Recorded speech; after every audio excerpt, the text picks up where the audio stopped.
Nauzubillahi minasyaitonir rajim. Bismillahirrahmanirrahim. Assalamualaikum warahmatullahi wabarakatuh. Innal hamdalillah nahmaduhu wa nasta'inuhu wa nastaghfiruh wa na'udzu billahi min shururi anfusina wa min sayyiati a'malina. May yahdihillahu fala mudilla lahu wa may yudlil fala hadiya lahu. Salatan wa salaman ala Rasulillah sallallahu alaihi wasallam wa ala alihi wa ashabihi wa mawala wa ba'd. Yang pertama, marilah kita panjatkan puja dan syukur atas kehadirat Allah Subhanahu wa taala yang telah banyak memberikan kita nikmat pada pagi hari ini.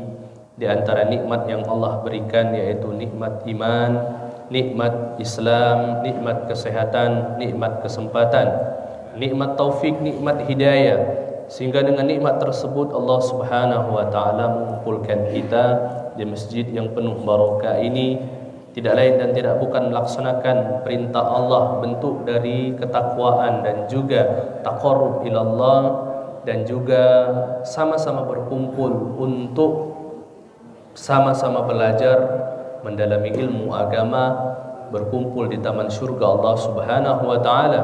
Semoga apa yang kita lakukan pada subuh kali ini menjadi bukti kita,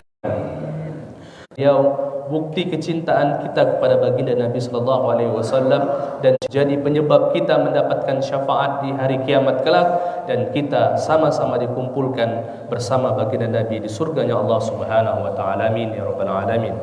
Bapak-bapak, ibu-ibu yang dirahmati oleh Allah Subhanahu wa taala, untuk keberkahan marilah kita buka pengajian kita pada pagi hari ini dengan melafazkan lafaz al-basmalah. Bismillahirrahmanirrahim. Bapak-bapak, ibu-ibu yang dirahmati Allah Subhanahu wa taala, yang pertama sebelum kami memulai pengajian, kami mohon maaf Pak Haji telat sedikit. Sesat kami tadi, Pak. Iya, lalu po. Kalau kemarin bulan yang lalu pakai Google Map, kami coba tak pakai Google Map, sesat. Iya, tak tahu ke arah mana. Sudah, nah jika sudah azan pakai Google Map, akhirnya metu dari sana. Biasanya kami metu dari sana, metu dari sana. Jadi alhamdulillah. Ya, jadi mohon maaf Pak. Alhamdulillah atas izin Allah masih bisa mengimami solat. Alhamdulillah. Kemudian yang kedua, bapak-bapak, ibu-ibu yang dirahmati Allah Subhanahu wa taala, insyaallah pembahasan kita pada kali ini pembahasan yang menurut kami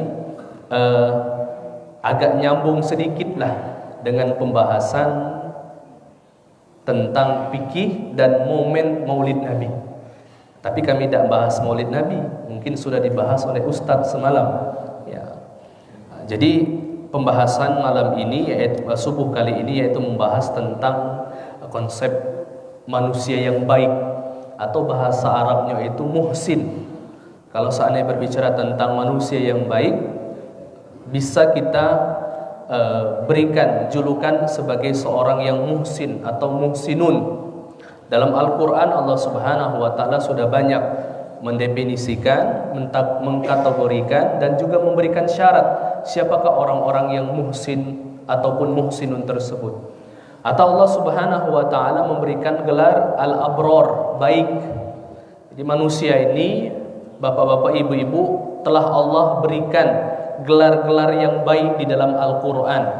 Contoh gelar yang baik tersebut apabila di dalam Al-Quran Allah menyebutkan yuhibbu, Allah mencintai, Allah yuhibbus sabirin, Allah yuhibbul mutawakkilin, Allah yuhibbu muhsinin, yuhibbul muhsinin, Allah yuhibbu muqsitin, dan sebagainya. Jadi di sini ketika kita berbicara tentang sifat yang baik menurut Allah Subhanahu wa taala, maka Allah akan memberikan syarat dan juga definisi sesuai dengan ayat yang dibawa di dalam Al-Quran tersebut. Tapi kita tidak akan membahas lebih dalam tentang siapa yang Allah cintai, karena banyaknya yang Allah cintai. Kita akan membahas tentang orang-orang yang baik yang dicintai oleh Allah Subhanahu wa taala. Kalau berbicara tentang muhsin ataupun ihsan, maka Allah Subhanahu wa taala banyak memerintahkan kita di dalam Al-Quran untuk berbuat baik di setiap perkataan dan juga perbuatan, Pak. Ihsan ataupun muhsin itu melaksanakan perintah yang telah Allah perintahkan dalam syariat dengan cara yang baik. Berarti dari makna ihsan di sini ada perintah Allah Subhanahu wa taala yang kita lakukan tidak benar dan baik dalam pelaksanaannya. Allah Subhanahu wa taala, contoh Pak, Allah Subhanahu wa taala selalu menyandingkan kalimat ihsan terhadap perintahnya. Contoh ketika khutbah Jumat, akhir-akhir khutbah Jumat, khatib biasanya menutup khutbahnya dengan innallaha ya'muru bil adli wal ihsan. Allah memerintahkan kalian untuk berbuat adil dan berbuat baik. Jadi selalu Pak berbicara tentang kebaikan ataupun ihsan ataupun muhsin ini pasti dikaitkan dengan perintah kebaikan juga. Adil, ihsan. Di ayat yang lain Allah Subhanahu wa taala mengatakan wa bil walidaini ihsana. Ketika berbicara tentang kedua orang tua, maka berbuatlah baik terhadap mereka kedua. Kemudian ketika di dalam itu perbuatan, di dalam kata-kata pun Allah Subhanahu wa taala juga menyandingkan dengan kata ihsan. Wa qulu lin-nasi husna. Bahkan di dalam setelah ayatnya itu wa aqimus shalat wa atuz zakat, orang yang baik, orang yang melaksanakan perintah Allah, dia melakukan dengan cara yang ihsan atau yang baik. Kemudian atau ketika kita dizolimi, disakiti pun tetap sikap kita harus baik. Idfa billati hiya ahsan, balaslah keburukan itu dengan kebaikan. Jadi Pak berbicara tentang kebaikan, maka Allah Subhanahu wa taala selalu mengaitkan perintahnya, mengaitkan dengan sikap, perbuatan dan perkataan kita dengan ihsan ataupun berbuat baik. Tapi Pak, ihsan yang Allah kehendaki ini tingkatannya ada yang tinggi nian, ada yang sedang-sedang. Dalam hadis Arba'in Nawawi, hadis kedua, ada yang istilah dikenal dengan hadis malaikat Jibril. Hadis Jibril. Suatu ketika Nabi SAW duduk bersama sahabat, kemudian datang seorang lelaki yang menggunakan pakaian putih, rambutnya sangat hitam, duduk di depan Nabi SAW, menanyakan apa itu iman, apa itu Islam, dan terakhir apa itu ihsan. Kemudian Rasul SAW menjawab, ihsan adalah anta'budallah ka'annaka tarahu fa illam takun tarahu fa innahu yaraka. Jadi ihsan itu kata Nabi SAW, kalian beribadah kepada Allah, anta'budallah ka'annaka tarahu, seperti kalian melihat Allah Subhanahu wa taala. Hal ini ulama mengkategorikan sebagai tingkat ihsan yang kasyifah. Apa kasyifah? Para nabi dan orang-orang soleh, mereka beribadah seolah-olah memang melihat Allah Subhanahu wa taala. Tapi kalau tingkatan kita ini Pak, tingkatan yang nomor 2. Fa illam takun tarahu fa innahu yaraka, atau yang dikenal dengan istilah ihsan muraqabah, pengawasan Allah Subhanahu wa taala. Jadi fa illam takun tarahu, apabila engkau tidak mampu untuk melihat Allah, yakinlah fa innahu yarak, sesungguhnya Allah Subhanahu wa taala mengawasimu. Jadi Pak, perintah Allah Subhanahu wa taala untuk beribadah, imma kita melihat Allah Subhanahu wa taala, imma kita diawasi oleh Allah Subhanahu wa taala, maka pengawasan tersebut merupakan bagian dari ihsan. Sehingga tampak ataupun muncul dari ihsan tersebut kebaikan dalam beribadah. Orang yang sholat tetapi tidak ihsan, maka tidak khusyuk dia Pak. Orang yang berpuasa ketika tidak ihsan, kumur-kumur minum dia Pak. Ketika orang yang ihsan tapi orang yang haji tidak ihsan, maka hajinya cuman jalan-jalan Pak. Maka oleh karena itu setiap ibadah ya, dibutuhkan sifat ihsan di dalamnya. Tetapi Pak, ada spesifik sifat, syarat dan juga kategori yang telah Al-Quran jelaskan siapakah benar-benar orang yang ihsan dan siapakah mereka yang memenuhi syarat standar ihsan menurut Allah Subhanahu wa taala yang di dalam Al-Quran. Yang pertama Pak, mereka yang beriman dan bertakwa. Jelas Pak, kalau berbicara tentang kebaikan, maka setiap orang mempunyai makna kebaikan. Apa arti baik? baik itu adalah baik perkataan perbuatan. Tanya wong yang lain, apa itu baik? Baik itu adalah suka memberi. Tanya wong yang lain, baik itu adalah maini dan sebagainya. Tetapi Islam mempunyai standar. Manusia yang baik itu yang mana? Yang pertama kata Allah, yang baik itu adalah orang yang beriman dan bertakwa.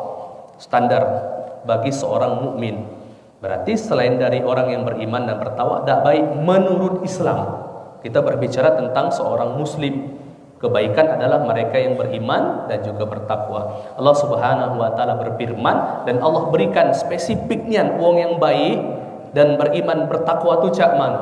Di dalam Al-Quran surat Al-Baqarah ayat 177, laisal birra an tuwallu wujuhakum qibalal masyriqi wal maghrib walakinnal birra man amana billah. Wong yang baik itu kata Allah yang pertama man amana billah wal yaumal akhir, beriman kepada hari akhir. Allah selalu Pak menyandingkan iman kepada Allah dan hari akhir. Karena apa? Ada wong yang percaya Allah tetapi tidak percaya kematian. Aduh, berarti tidak baik, kurang baik menurut agama Islam. Man amana billahi wal yaumil akhir wal malaikah. Dia mengaku beriman tetapi tidak percaya dengan malaikat. Contoh tidak percaya malaikat mak mano? Tanya Bapak, percaya tidak dengan malaikat Israel? Percaya. Tetapi tidak ada persiapan bahwasanya malaikat Israel itu bakal datang kapanpun. Dia percaya malaikat tetapi dia tidak mempersiapkan diri ketika pas sudah sakaratul maut baru sulit dalam. Jadi man amana malaika wan nabiyyin, beriman kepada nabi, wa atal mala uluhubbi, yang tadi berhubungan dengan Allah Subhanahu wa taala.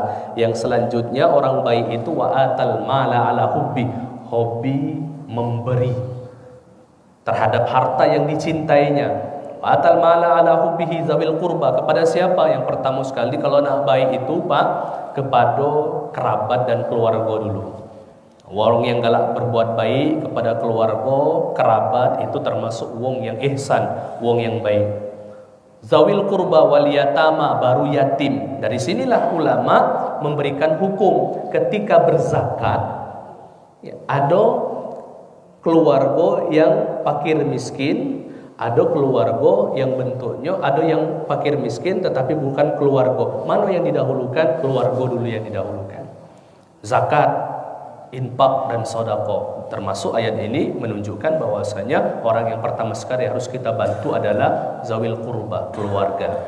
Wal yatama, baru orang yatim. Wal masakin, baru wong miskin.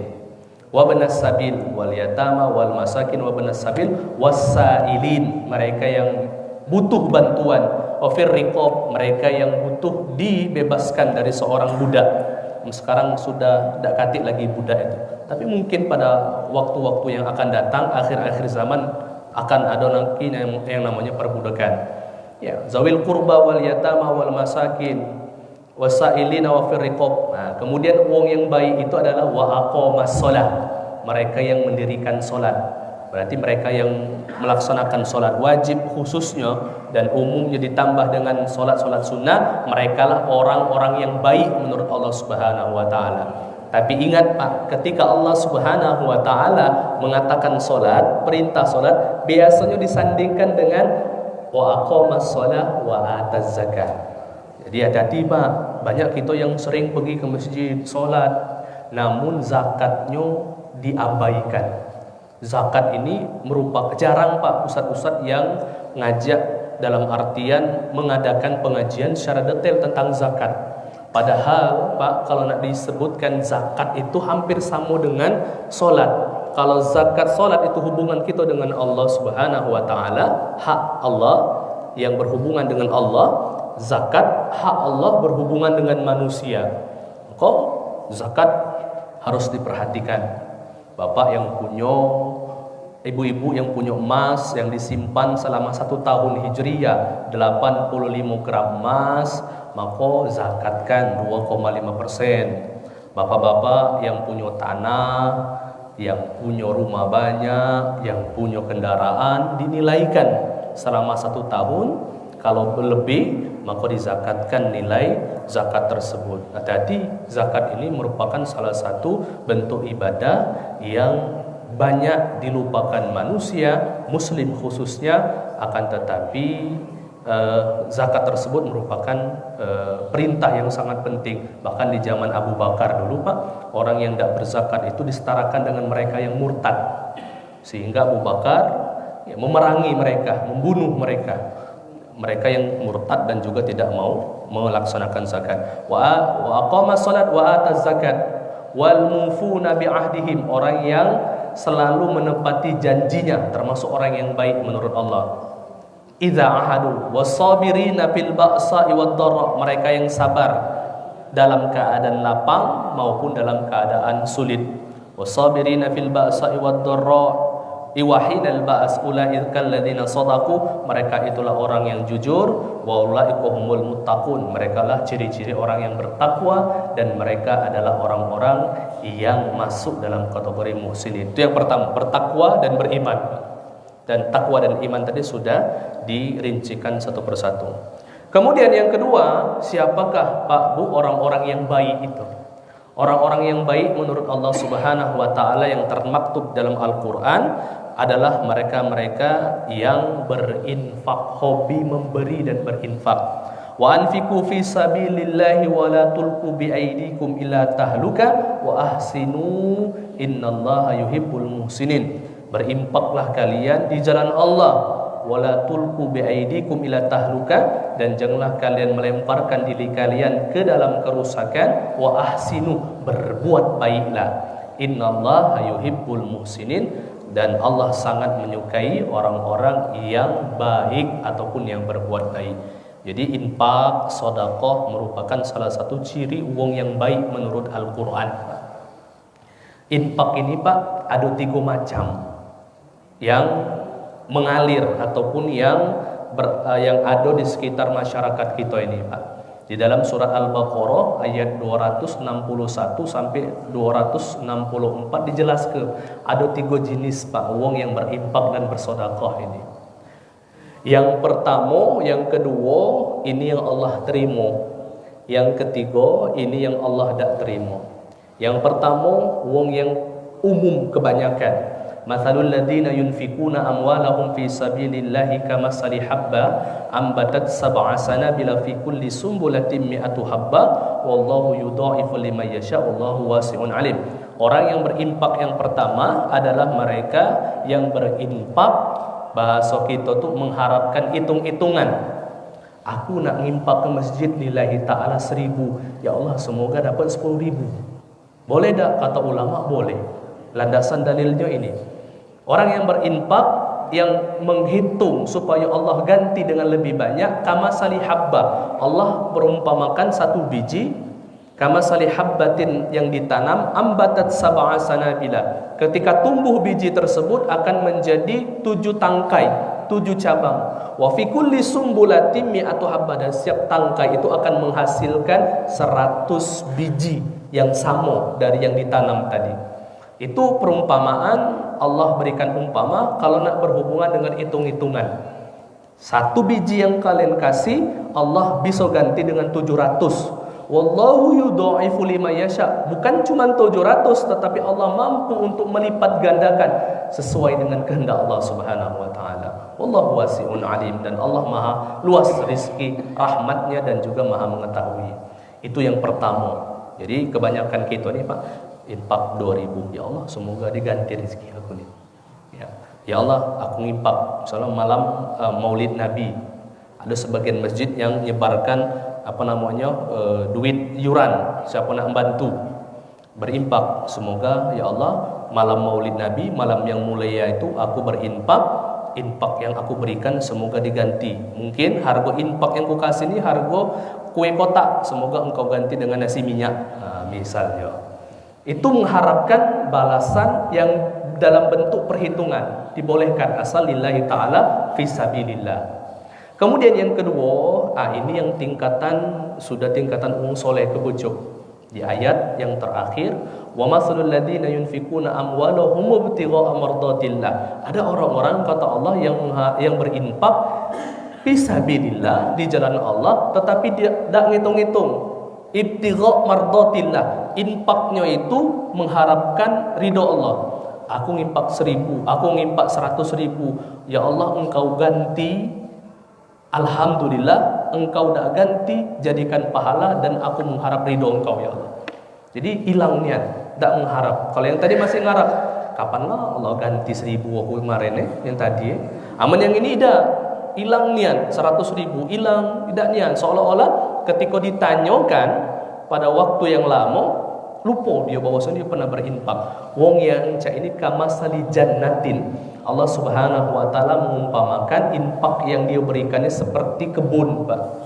Kebun tuh, Pak, dalam tafsirnya bahasa Arab bustan. Tapi Allah menggunakan kamasali jannah, seperti kebun yang banyak nian, Pak. Jadi apa cak? Kamu kita, bapak ibu mungkin punya kebun buahan, kebun duku, kebun kebun rambutan. Pasti tak ngitung sebiji, 2 biji, tak hitung. Kebun tersebut tak terhitung. Bahkan ketika ada yang, kalau seandainya sebatang, ada buahnya itu yang busuk, hati itu rasanya cak, dah sayang nian busuk. Tapi kalau banyak berhektar-hektar, maka yang busuk sekeranjang itu tidak terasa. Allah berikan perumpamaan mereka yang berinfak sesuai mengharapkan ridho Allah ini kamasali jannatin, seperti jannah. Yang diinfakkannya itu sudah besar, seperti jannah. Yang tadi seperti 1 biji, ini tidak seperti jannatin birabwatin fa'atat ukulaha dhifain.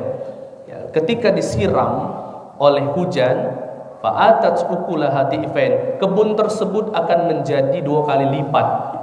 Ya. Jadi di sini menunjukkan bahwasannya orang yang berinfak di jalan Allah, mengharapkan ridho Allah, Allah ganti dengan tidak terhitung lagi. Nah, tapi itu mardotillah, mengharap ridho Allah. Itu yang kedua, bagus juga. Dan yang ketiga ini yang gawat.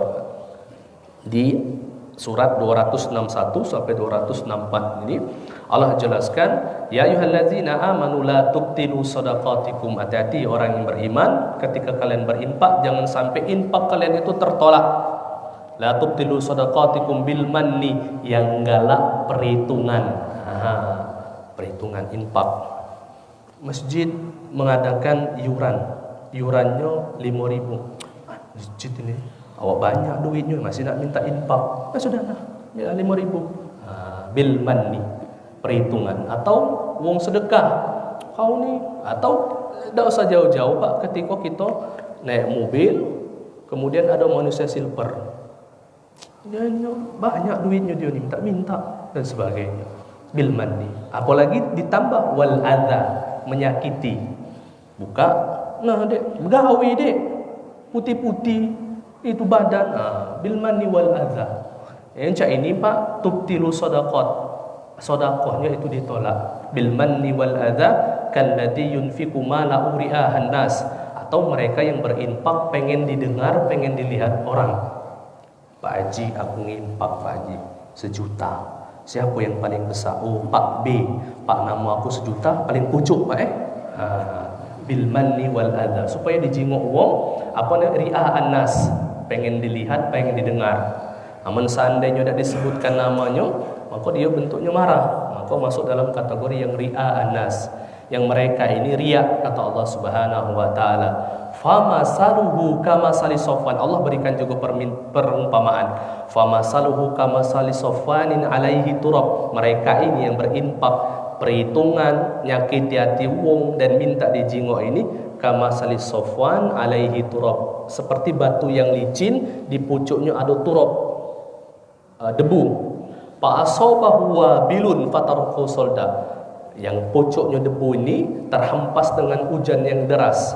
La yaqdiruna ala syai'im mimma kasabu, kata Allah, mereka tidak mendapatkan kebaikan, pahala satupun dari apa yang mereka berikan tersebut. Nauzubillah, semoga yang ketiga ini tidak masuk dalam kategori kita berinfak kepada Allah. Jadi intinya Pak, yang kedua Bu, orang yang baik itu menurut Allah di dalam Al-Quran adalah mereka yang berinfak kepada Allah Subhanahu wa taala fisabilillah, dengan atas nama Allah Subhanahu wa taala. Terserah Pak, nak pilih nomor 1, nomor 2, asal jangan nomor 3.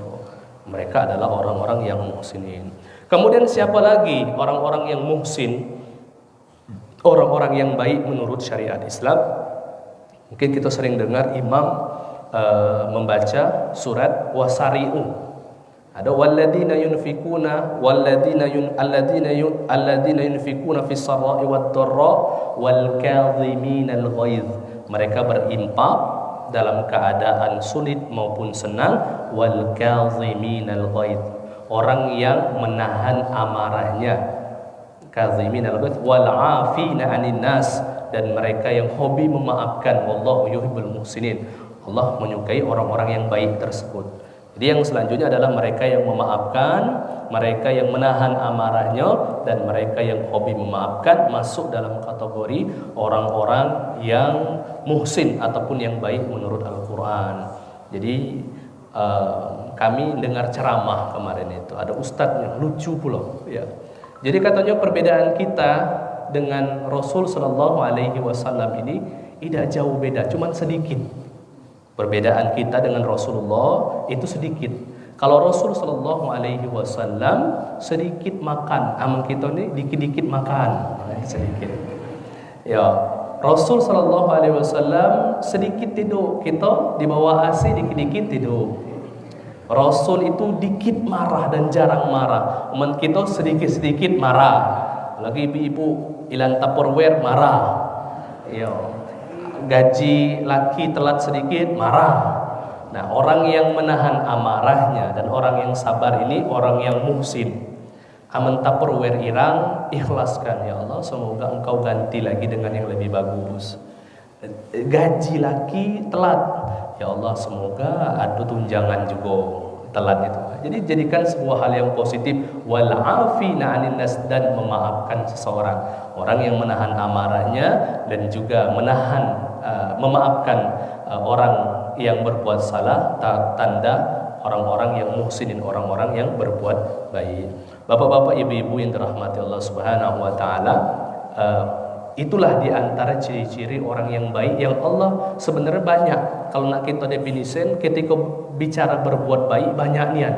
Tetapi kami hanya menggunakan ayat-ayat yang Allah di akhirnya itu ada muhsin. Innallaha yuhibbul muhsinin, innallaha yuhibbul muhsinin. Itu tanda bahwasanya Allah sudah memberikan statement ataupun memberikan kategori bahwasanya orang-orang yang kita sebutkan tadi, Pak, yang beriman, yang bertakwa, yang berinfak, yang menahan amarah, yang memaafkan, mereka adalah orang-orang yang sudah Allah pastikan muhsin.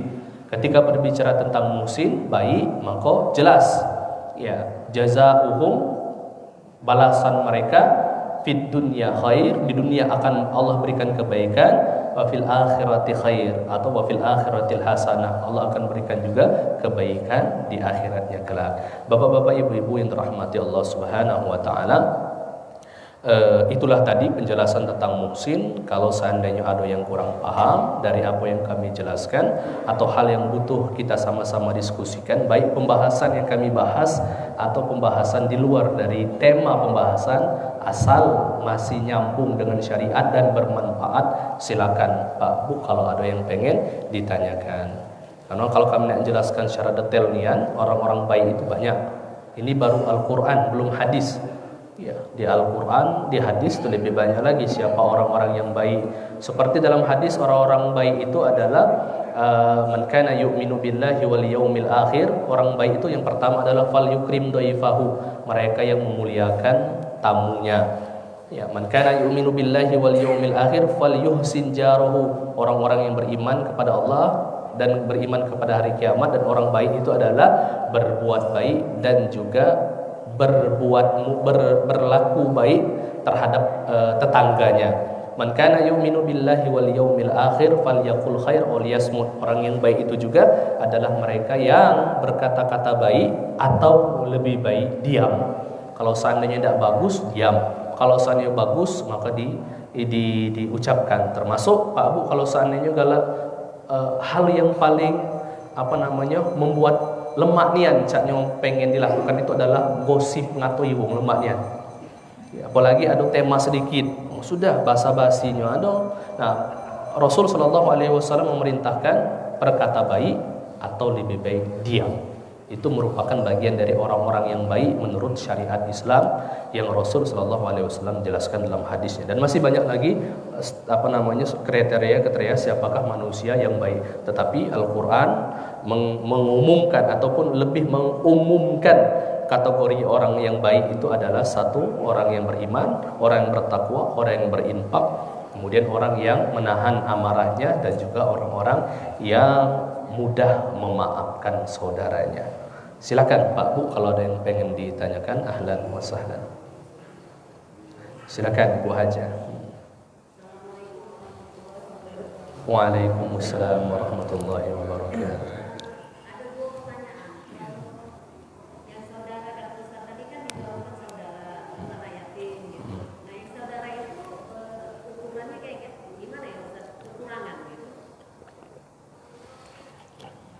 Jadi saudara di sini adalah memang mereka yang masuk dalam kategori saudara kandung, senasab. Ada istilahnya di dalam, kalau dalam ilmu fikih itu ada yang namanya mahram. Mahram itu ada 3 jenis, Pak. Maka yang pertama adalah mahram dari segi nasab, jelalah yang Allah sebutkan dalam surat An-Nisa 14 kategori. Emak, saudara perempuan, bibi dari bapak, bibi dari ibu, anak perempuan, dan sebagainya. Ada 14. Kemudian adalah mereka yang menyusui, saudara sesusu atau saudari sesusu. Kemudian yang ketiga dikarenakan pernikahan, mertua, mantu, itu dikarenakan pernikahan. Nah, mereka ini masuk dalam kategori keluarga. Maka ketika ada yang berhubungan dengan infak dan sedekah, dahulukan keluarga ini dulu. Ya. Tetapi hati-hati Bu, dalam pembahasan tertentu seperti pembahasan zakat, keluarga ini harus lebih dispesifikkan lagi. Karena ketika berbicara tentang zakat, asnafu zakat, mereka yang berhak menerima zakat cuma 8. Innamas shadaqatu lil fuqara wal masakin wal 'amilina 'alaiha wal mu'allafati qulubuhum wa fir riqabi wal gharimin wa fi sabilillahi wa binus sabil. Jadi 8 ekor uang. Kalau keluarga masuk dalam kategori 8, fakir, miskin, amil zakat, fuqara fi sabilillah, ibnu sabil wal gharimin, terlilit utang, ibnu sabil fi sabilillah, maka orang ataupun mu'alaf mereka masuk dalam kategori yang diberikan zakat. Tapi kalau keluarga kita ini bentuknya kayu, jangan diberikan zakat. Apa yang boleh kita berikan? Infak. Tetapi tidak bijak memberikan saudara yang kayu, yang berlebih ini infak dan sedekah. Maka berikan ke selanjutnya dalam ayat tadi itu, wa'atal mala urubi wa zawil qurba wal yatama, orang yang yatim, anak-anak yatim, itu yang pertama sekali. Jadi urutan berbuat baik apabila pengen memberi adalah kepada keluarga, namun jingok keadaan keluarganya dulu. Termasuk dalam pembahasan zakat ini juga Pak Bu, tidak boleh kami ingin memberikan zakat kepada wong tua, tidak boleh. Haram hukumnya memberikan zakat kepada wong tua kandung.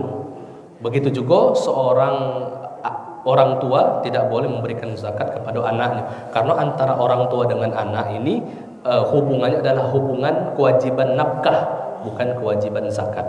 Maka walaupun wong tua aku miskin ya, nafkah yang dikeluarkan, bukan zakat. Kalau zakat, maka pengeluarannya itu ada kadar batas ataupun jumlah nominal. Tapi kalau seandainya nafkah, infak, sedekah, memberikan nafkah memberikan sesuai dengan kadar kebutuhan.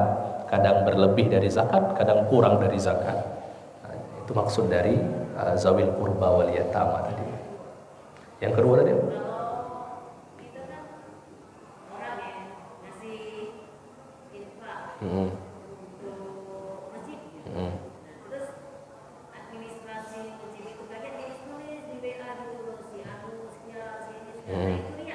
ya. Jadi Pak Bu, berbicara tentang riya itu, maka kita tidak pacak menilai bizawahiriha, menilai dengan yang nampaknya. Karena pembahasan tentang riya itu adalah hati setiap masing-masing.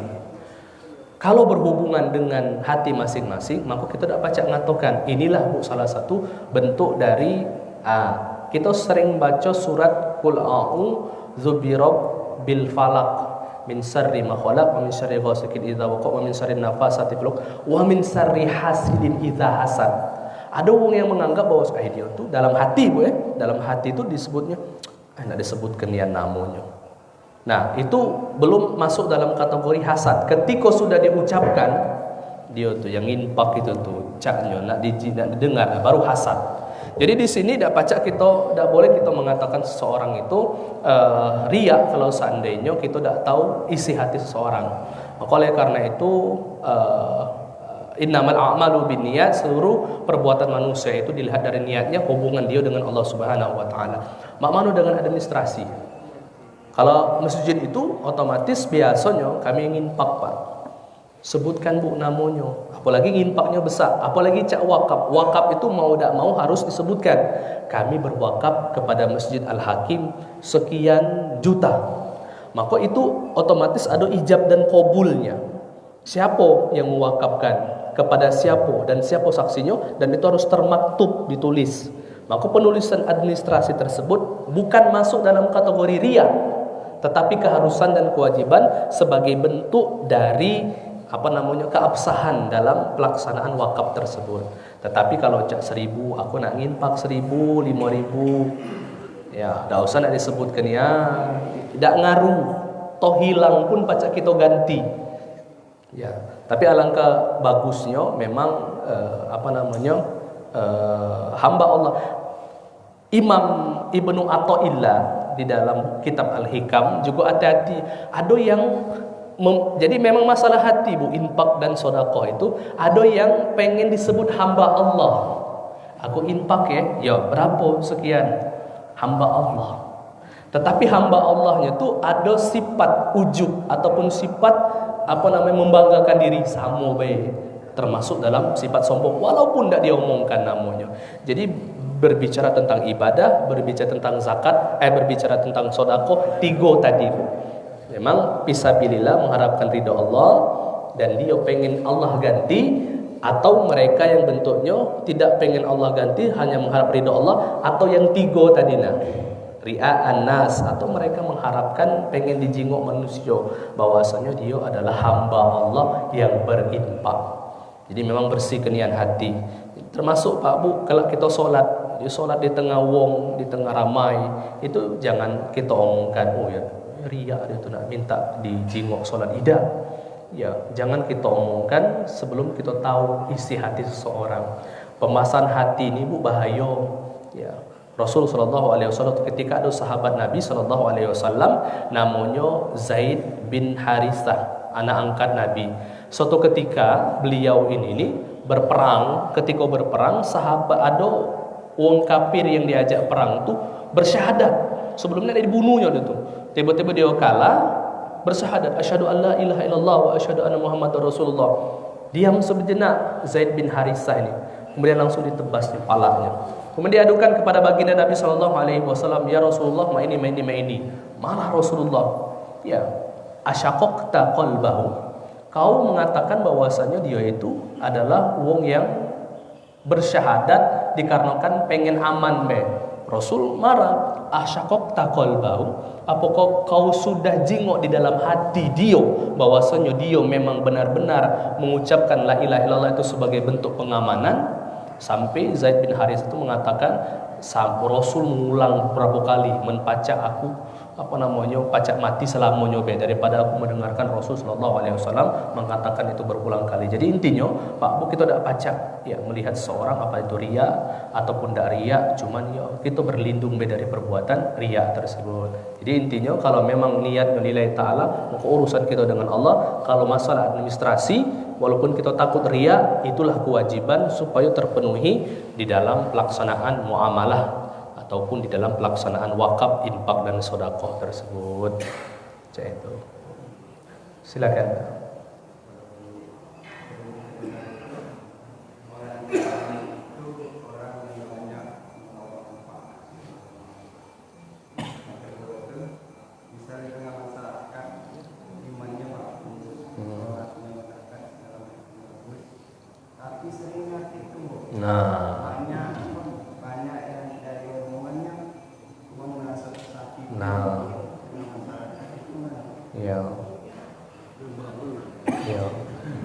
Yang pertama, khairun nas anfa'uhum linnas.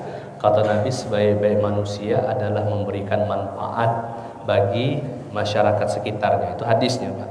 Jadi ketika kita pacak memberikan manfaat, bantuan moral dan material, dan uang merasa terbantu terhadap apa yang kita lakukan, itu termasuk khairun nas, sebaik-baik manusia.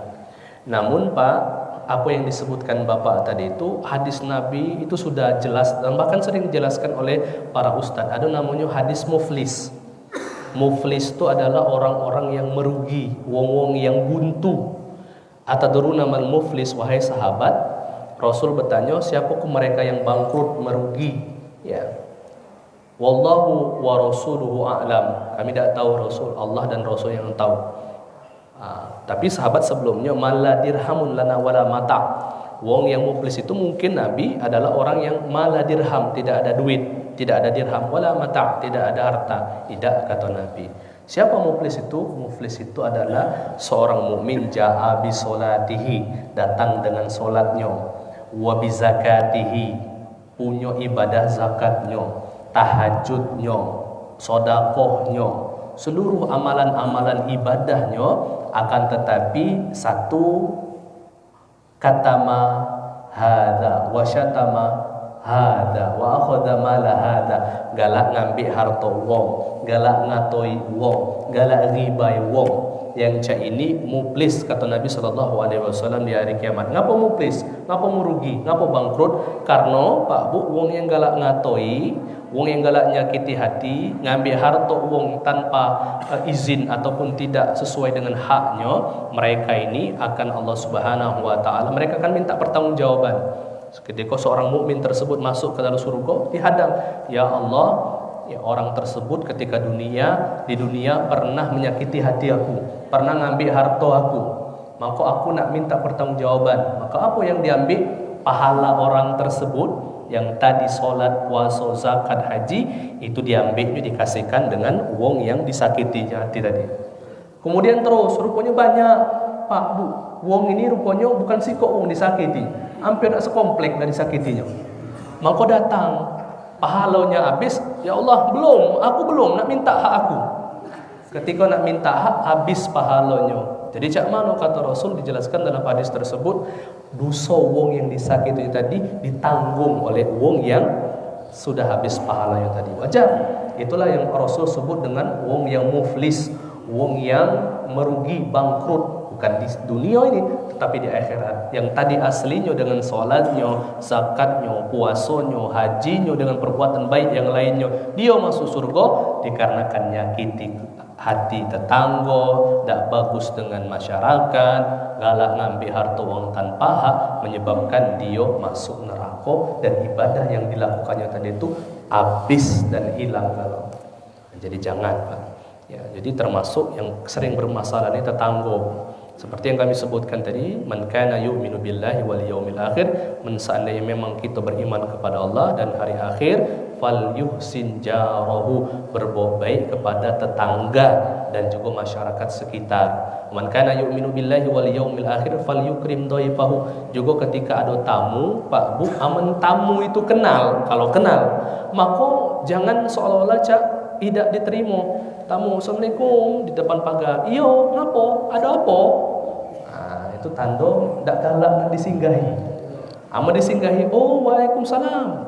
Tak usah basi-basi, buka pagar, masuk. Masuk silakan. Ya. Tak usah nak ditanya lagi, nak ada depan, belakang, dalam, masuk. Ya, suruh masuk aja masuk. Kemudian jangan ditanya. Adab dalam menerima tamu juga jangan ditanya, nak minum apa? Sediakan ya ada. Nak minta lawat, nak minum apa? Nak jus mangga, katik. Maka silakan. Apa yang ada? Aqua, kasih aqua. Buat teh, kasih teh. Ya sudah, jangan ditanya. Karena malu. Kadang kita dalam artian, ada usah repot-repot. Ada orang yang menganggap ini basa-basi. Ada yang menganggap ini seriusan. Nak minum apa? Ada usah repot-repot. Ngobrol lah lama-lama, pas balik aku tadi tu dah dinjuk minum. Ya. Padahal tak salah juga wong itu tadi tu. Ya, tak usah repot-repot katanya. Ya sudah, ada repot dia. Tapi ketika balik lah ngobrol lama, aku tadi dah dikasih minum. Ya. Jadi Pak Bu, menerima tamu itu tak usah basa-basi banyak. Orang yang pertama sekali menerima tamu itu Nabi Ibrahim. Nabi Ibrahim itu menyambut tamunya dua malaikat. Ada yang mengatakan malaikat Jibril dengan malaikat Mikail. Ada yang mengatakan Jibril dengan malaikat pemberi azab. Karena setelah datang tamu ke rumah Nabi Ibrahim, langsung mengazab kaum Nabi Lut. Datang dua tamu tersebut pengen mengabarkan bahwasanya Nabi Ibrahim akan mendapatkan anak yang baru. Kemudian Nabi Ibrahim langsung nyembelih anak sapi, langsung disediakannya. Teman kita anak sapi boro-boro anak sapi aku wae kadang masih nak nanya dulu. Ya jangan Pak, ikramu tuyub man kana yu'minu billahi wal yaumil akhir falyukrim. Muliakan tamunya kalau misalnya kita memang wong yang baik dan beriman kepada Allah dan Rasulnya. Jadi cak itu Pak. Jadi jangan. Oh, ada Pak di studio 42 itu. Jadi dia ditawari, dia ngomong, "Oi mampir dulu." Mampir dulu. Ya sudah. Padahal basa-basi, mampir nak kemana? Nak ke sana. Mampir dulu. Mampirnya dia. Kata wong tuan rumah nih, itu padahal basa-basi dah. Masuk dia kan, pas masuk ditawari minum. Ketika minumlah sudah nak ditaruh pojok meja, dah usah repot-repot, diangkatnya lagi ya. Kata yang tamu aku tuh basa-basi juga. Akhirnya basa-basi tersebut menyebabkan tak jadi galau, sama-sama sakit hati. Itu yang bahaya Pak. Maka ketika ikram duyub tuh benar-benar langsung kasihkan Assalamualaikum, Waalaikumsalam, masuk. Itu yang kenal, jangan yang tak kenal. Assalamualaikum, Waalaikumsalam. Oh masuk. Ambil banyu, hilang TV. Dia itu yang harus diperhatikan juga ketika ikram duyub memuliakan tamu. Silakan Pak Bu kalau ada yang silakan ahlan.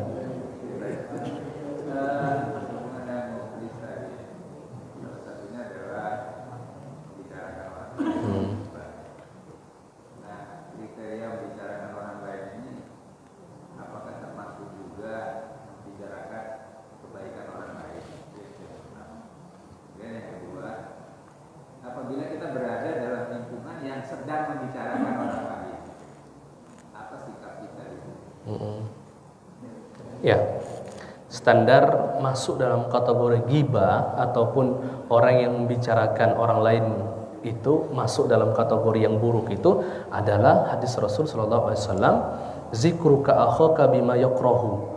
Mereka yang menyebutkan saudaranya yang disebutkan itu pasti uangnya benci.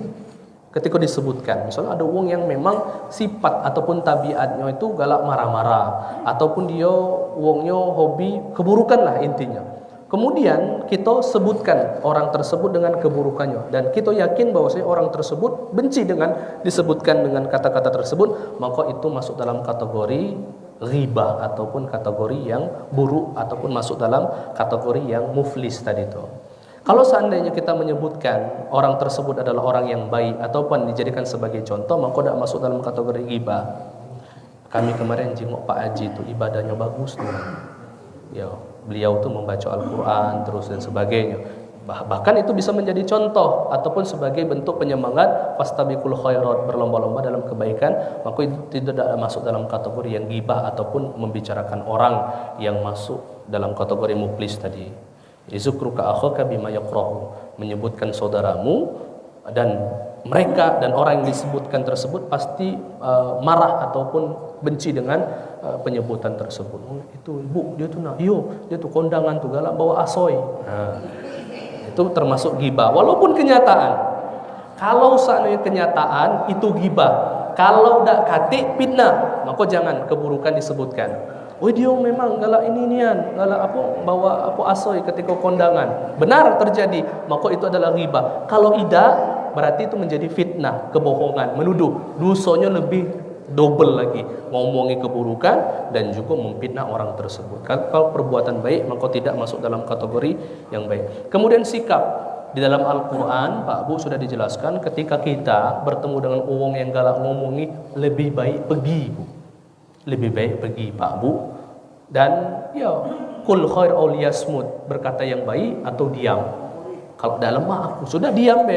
Ketika dia nanya, karena ngapo bu, wong yang pak bu, wong yang galak beriba, oleh wong yang galak ngato itu, kalau kita melok, kita pergi kena kato juga. Maka lebih baik pergi dan jangan melok bergabung dengan mereka. Ya, sudah menjadi tabiat dan dalam ilmu psikologi itu memang macam itu. Misalnya kita ngomongi wong, keburukan wong, sudah agak balik, ngapalah dia balik? Biasa. Pasti nak ini nah mudah dia omongi juga. Maka lebih baik diam. Ya, sudah selesai di dalam hal tersebut. Itu adab ketika kita melihat orang yang buruk di dalam. Maka mak mano pertama dinasehati dulu. Sebelum pergi itu nasihat dulu, berhentilah ngomongi wong. Berhentilah ngomong. Lagi ada Israel datang. Israel datang dak pacak tobat. Ya. Mak mano kalau sudah ngomongi minta maaf, Bu. Akulah sudah ngomongi dia, Bu, minta maaf. Banyak wong yang bentuknya minta maaf nih memberikan keluh be. Keluh tuh kisi-kisi. Bu, aku minta maaf. Ngapo? Ada apa? Katanya salah kamu. Pokoknya minta maaf be aku. Ndak jelas itu. Maka pahalanya tidak sempurna. Bu, aku minta maaf. Minta maaf apa? Aku kemarin dengan ibu itu ngomong ibu. Kamu ngomongi aku gue tidak apa-apa. Itu bagusnya. Idfa billati hiya ahsan. Inilah maksud dalam ayat Al-Quran, ketika ada keburukan bantu dan juga balas dengan kebaikan tadi. Ya Bu, ini ngomongnya aku kamu ini. Bu, minta maaf kami tuh Bu, ini ada kue, ada apa-apa kita makan bareng. Oh ya sudah, jangan lagi kamu ulang. Tapi tidak apa-apa, itu bentuk dari kita berbuat maaf dan membuat yang namanya kebaikan, keburukan itu menjadi sebuah kebaikan di dalamnya. Pertama, kalau seandainya kita dalam ruang lingkup circle tersebut pergi, yang pertama kalau seandainya berani untuk kita ini kan nasihatnya kul khair, berkata yang baik atau lebih baik diam. Kemudian kita yang sudah tercebur di dalam keburukan tersebut minta maaf dengan saudara kita yang sudah, daripada di akhirat agak kita dah pacak lagi yang kita harapkan. Tak katik lagi pahala yang kebaikan yang bisa kita gantikan kecuali pahala yang pernah kita lakukan tersebut. Ada lagi Pak, terakhir Ibu, Pak, silakan, 2 ikut lagi. Ini menyampaikan pertanyaan dari penyimak yang dari jauh, mungkin dari Indaraya, dari Ibu Yayu Rahmawati. Jika mendapati orang yang sering tidak menjaga perkataannya, dalam kurung mudah marah dan kasar, yang dengan karakternya sudah menimbulkan toksik di lingkungan sekantor. Banyak orang yang marah dengan memberi maaf dan sabar hanya untuk menghindari konflik, tetapi yang bersangkutan makin jumawa. Sebagai Muslim, sikap yang tepat yang bagaimana menghadapi orang seperti ini, Ustaz? Ya. Kalau itu bentuk dari keburukan dan kemungkaran, Rasul sallallahu alaihi wasallam idza ra'a minkum munkaran falyughayyir biyadihi. Ketika melihat kemungkaran yang bisa untuk merubah pertama sekali itu adalah biyadi, dengan kekuasaan. Tadi bilang di kantor, maka minta tolong dengan ketuanya, kepalanya untuk menasehati beliau, karena pasti nurut dengan ketua. Mendak potong gaji biasanya. Maka nasihati, Pak, Bu, Bapak Ibu ini, kami dapat keluhan dari sekitar kantor bahwasanya Ibu ini, Bapak ini ini. Supaya menjaga kekondisipan kantor, maka ini. Maka kata Nabi, iza ra'a minkum munkaran falyughayyir biyadi, dengan kekuasaan. Fa illam tastati fa bilisan. Kalau tidak baca di kekuasaan, maka seajak wong sekantor itu untuk sama-sama bilisan nasihatinya. Pak Bu, bahwasanya ini kantor kita nih sebelum Ibu mungkin biasanya ada penyebabnya Pak Bu. Ajak ngobrol. Apa penyebabnya galak ngatoi wong, galak ngomongi. Kalau memang tabiatnya yang namanya tabiat itu insyaallah pacak dirubah. Ya, itu kebiasaan buruk itu bisa dirubah. Tapi itu tadi bentuknya harus, kadang wong itu bentuk dari capek dia. Psikologinya itu pasti ada penyebab dia menjadi cak itu. Ya. Fa illam tastati fa bilisan, kalau dak pacak dengan lisan. Fa illam tastati fa biqalbi, kalau dak pacak nian pak doai. Doai, jangan doai buruk. Semoga mati cepat, jangan. Doakan baik. Ya Allah, semoga suasana kantor kondusif lagi. Ya Allah, semoga beliau itu diberikan ketenangan, bukan ketenangan dalam kubur, ketenangan dalam permasalahan dan sebagainya. Jadi jangan berkata-kata dan berdoa yang buruk untuk saudara kita tersebut. Yang cak ini kata Nabi sallallahu alaihi wasallam, fa innahu adhaful iman. Ketika kekuasaan ada pacak lagi, kemudian ketika lisan juga tak bisa lagi, ketika qalbun ataupun hati tak bisa lagi, maka sudah ada aful iman. Orang tersebut masuk dalam kategori orang yang paling lemah imannya. Cak mana hanya Allah Subhanahu wa taala yang pacak merubah diri dia. Jadi itulah bentuk sikap kita. Jangan ditambah. Karena kita tidak tahu Pak Bu, permasalahan seorang tuh mungkin pelampiasan dari permasalahan di rumah tangganya atau masalah ekonomi. Banyak faktor-faktor yang menyebabkan seorang itu bermasalah di kantornya dan sebagainya. Itu yang diajarkan oleh baginda Nabi Sallallahu Alaihi Wasallam tadi. Silakan Pak. Assalamualaikum warahmatullahi wabarakatuh.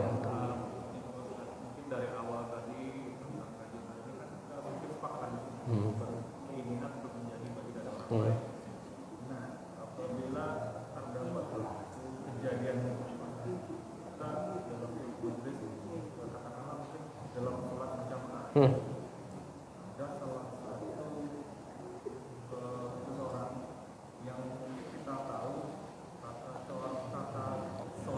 cara sholat dia salah. Ini bagaimana? Yeah. Ajak kita untuk memberitahu, sedangkan mungkin ilmu kita masih di bawah dari beliau tersebut. Boleh dikasih kiat-kiat atau adab yang baik memberitahu orang tersebut. Ya. Assalamualaikum warahmatullahi wabarakatuh. Allah Subhanahu wa taala sudah ngajar ke Pak di dalam Al-Qur'an itu, ud'u ila sabili rabbika bil hikmah. Ketika kita melihat sebuah kesalahan dan kita ingin menjadikan baik saudara kita, yang pertama sekali adalah ajak dia dengan ataupun nasihati dia dengan cara hikmah, dengan cara bijaksana. Nah, ketika orang tua salah, kemudian yang jingoknya ini adalah anak-anak, dan anak-anak ini tahu bahwa itu salah, maka kurang bijak kalau seandainya anak kecil tersebut memperingati orang tua tersebut, tidak bijak. Maka cari cara bijaknya apa?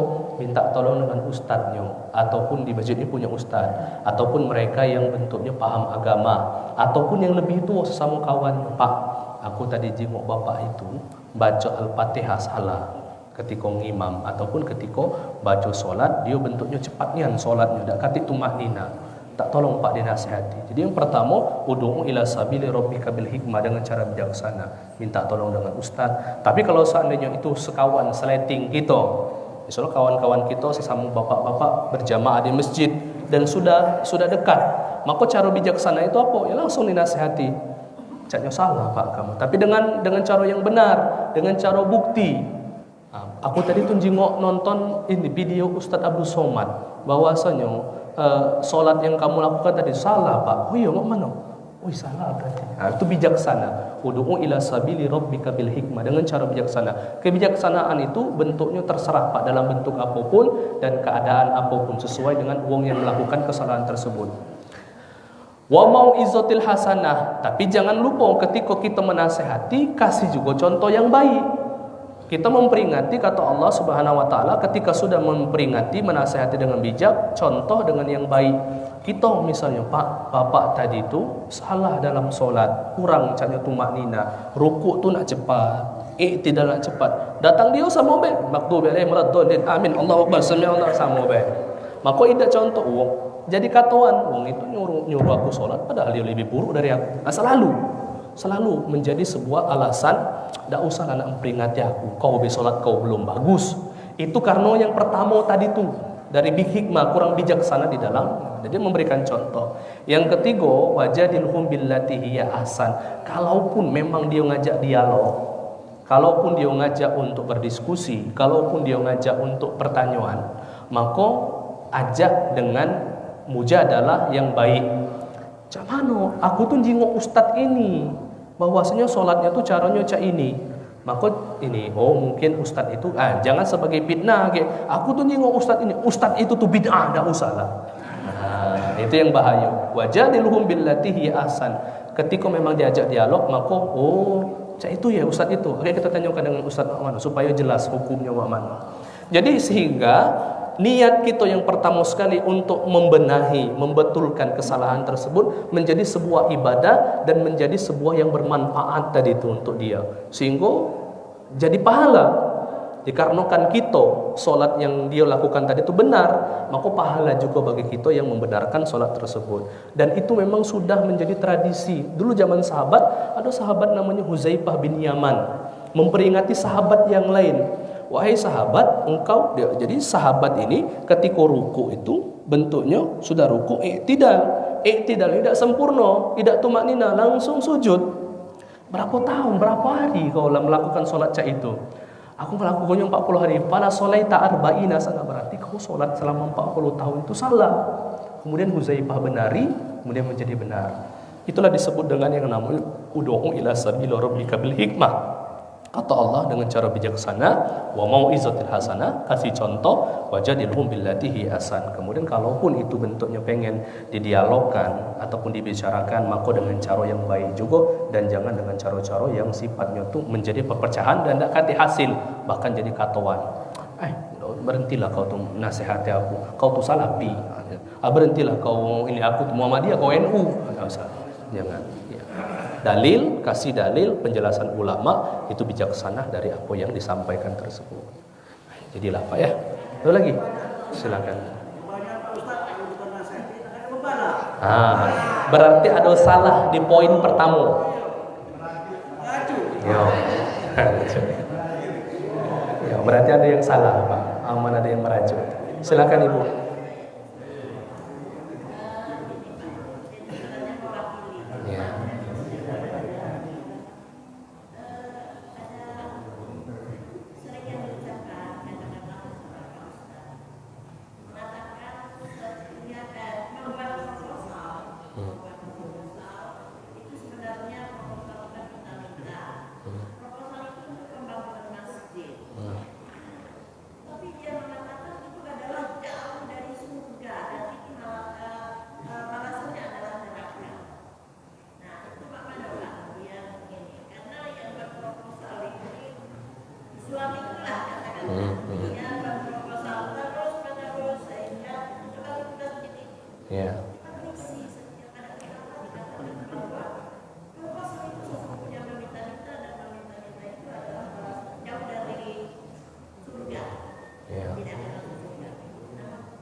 Ya. Jadi meminta-minta itu memang benar, bisa masuk ke surga, bisa masuk ke neraka.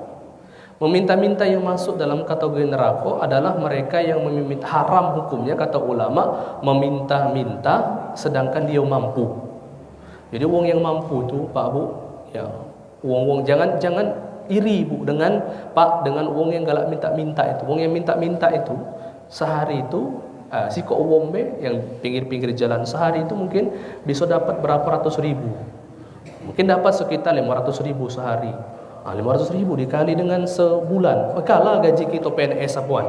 Iya, sudah minta-minta be. Tapi kalau seandainya mintanya mereka itu memang membutuhkan, tidak katik makanan, ketika dia minta sudah cukup, maka sudah selesai. Hukumnya masih dalam kategori dibolehkan. Tetapi ketika dia minta-minta menumpuk hartanya, alhaakumut takasur hatta zurtumul maqabir, kalla sawfa ta'lamun summa kalla sawfa ta'lamun. Kalla law ta'lamuna ilmal yaqin, sampai akhir menjelaskan uang yang hobi mengumpulkan hartanya.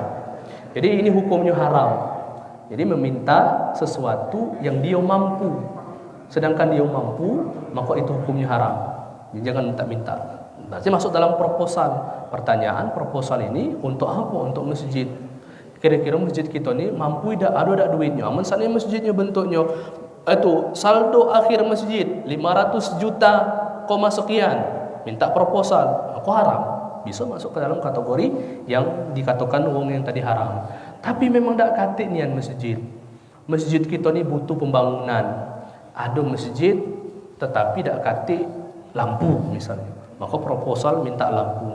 Ada masjid tetapi tak katik karpet, maka minta karpetnya. Maka hal tersebut merupakan bagian dari ta'awun, wa ta'awanu 'alal birri wat taqwa. Itu merupakan bentuk dari uang yang baik juga.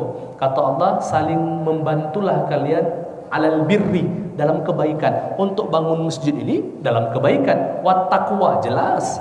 Wong melaksanakan mendirikan masjid ini bentuk dari ketakwaan. Di dalamnya ada orang sholat, ada yang pengajian, ada yang melaksanakan ibadah-ibadah. Ini ketakwaan. Maka bantu dan saling bantulah di dalam ketakwaan. Mungkin bisa ditanyakan alasannya apa? Karena mungkin yang ngomong itu mungkin tahu. Kalau seandainya dia bentuknya tak katik alasan, ngapa? Proposal tak usah galak minta proposal, haram. Tanyakan haram dari segi apa, Pak? Kalau seandainya dia kata ngasih alasan, berarti pelit, udah galak ngejuk duit. Tak galak. Iya. Tapi kalau dia ada alasan, contoh proposal. Aku kemarin ngejuk proposal 1 juta misalnya. Dengan niat proposal itu aku gunakan untuk wakaf. Namanya wakaf, maka tidak bisa gunakan kecuali harus dalam bentuk jasadi, harus bentuk yang fisiknya ada. Tiba-tiba kamu dari pihak pengurus masjid mengadakan makan-makan, jelas itu haram. Tapi kalau seandainya ya namanya biasanya proposal itu dalam bentuk infak. Kalaupun memang wakaf, maka pisahkan antara infak dan juga wakaf tadi itu. Jadi kami kalau nak mengatakan bahwasanya itu adalah sebuah yang haram, bisa jadi. Tapi bisa kebanyakan tidaklah. Untuk masjid itu kebanyakan insya Allah halal. Yang bisa menyebabkan haram itu adalah proses di dalam pengolahan duitnya itu. Tapi proposalnya tidak katik, bukan masuk dalam kategori haram. Ta'awanu 'alal birri wat taqwa, kata Allah, saling kalian membantulah di dalam kebaikan dan juga ketakwaan. Kecuali itu keburukan, bangun masjidnya untuk kelompok tersendiri. Misalnya kami ini kelompok masjid ini, selain dari kelompok kami jangan sholat di masjid kami. Mereka minta sumbangan. Ini ta'awanu 'alal ismi wal 'udwan, saling membantu dalam dosa dan udwan. Udwan itu perpecahan, permusuhan. Maka jangan bantu. Haram memang hukumnya. Jadi jingok dan tanyakan, ngapa bapak ngatakan haram itu? Kata intinya haram, pelit gitu berarti. Ya. Pelit dan galak ngasih. Karena apa, Pak Bu? Ada ayat yang kami tinggal tadi itu, dari ayat 261 sampai 264 Al-Baqarah tadi itu, apa kata Allah? Men kamu dak galak ngasih, qaulum ma'rufun wa maghfiratun, perkataan yang baik dan minta maaf, khairun min sadaqati yatba'u hadza, lebih baik daripada sedekah yang diikuti dengan menyakiti hati seorang. Jadi lebih baik qaulum ma'ruf, kata apa baik. Bu, Pak, caknya kami untuk bulan ini tidak baca bantu karena kebutuhan kami banyak. Qaulun ma'rufun wa maghfiratun, dan minta maaf ya Bu ya. Khairun, kata Allah, lebih baik daripada shadaqatun yatba'uha adza, daripada sedekah yang diikuti dengan kata sakit penyakit hati tadi. Yuk ngasih memang 200 nah. Ngomongin masjid itu cari duit dewe, buat usaha umat mano. Yang cak ini bisa menyakiti pengurus masjid, padahal kami juga tidak digaji, kami juga memang lillahi ta'ala. Maka yang perkataan perminta maafan dan ngejuk tadi lebih bagus, kata Allah, daripada sedekah yang banyak diikuti dengan perkataan yang buruk. Itu ya, jadilah Pak ya, bapak-bapak, ibu-ibu yang dirahmati Allah Subhanahu wa taala. Ya, setelah ini jangan lagi kami disandra, Bu. Ya, enggak disandra kami. Ya, ditanya ya, adalah banyak buat likok baru. Sudah balik ini, kami nak balik, ibu-ibu, Pak duduk dulu. Jiku kan pengajian baru lagi, cabang. Ya, aman sikok dua enggak apa-apa. Aman banyak yang sampai kami duduk dikasih minum lah buat pengajian baru. Ya. Bapak-bapak, ibu-ibu yang dirahmati Allah Subhanahu wa taala, sebelum kita tutup, kita berdoa kepada Allah Subhanahu wa taala, semoga apa yang kita lakukan pada pagi hari ini Allah Subhanahu wa taala ridhoi, Allah berikan rahmat dan berkahnya, dan Allah berikan manfaat dalam kehidupan kita di dunia maupun di akhirat kelak. Na'udzubillahi minasyaitonir rajim. Bismillahirrahmanirrahim. Alhamdulillahirabbil alamin. Wassalatu wassalamu ala asyrafil anbiya'i wal mursalin sayyidina wa maulana Muhammadin wa ala alihi wa sahbihi ajmain. Allahumma anfa'na bima 'allamtana wa 'allimna ma yanfa'una warzuqna 'uluman tanfa'una bi rahmatika ya arhamar rahimin. Allahumma inna nastawdi'uka ma qara'na wa ma hafidna wa ma ta'allamna farudduhu ilaina inda hajatina ilaihi innaka ala kulli syai'in qadir. Wa sallallahu ala sayyidina Muhammad wa ala alihi wa sahbihi wasallam walhamdulillahi rabbil alamin. Kita tutup dengan melapaskan nafas alhamdulillah, alhamdulillahi rabbil alamin. Wabillahi taufiq wal hidayah. Wassalamualaikum warahmatullahi wabarakatuh.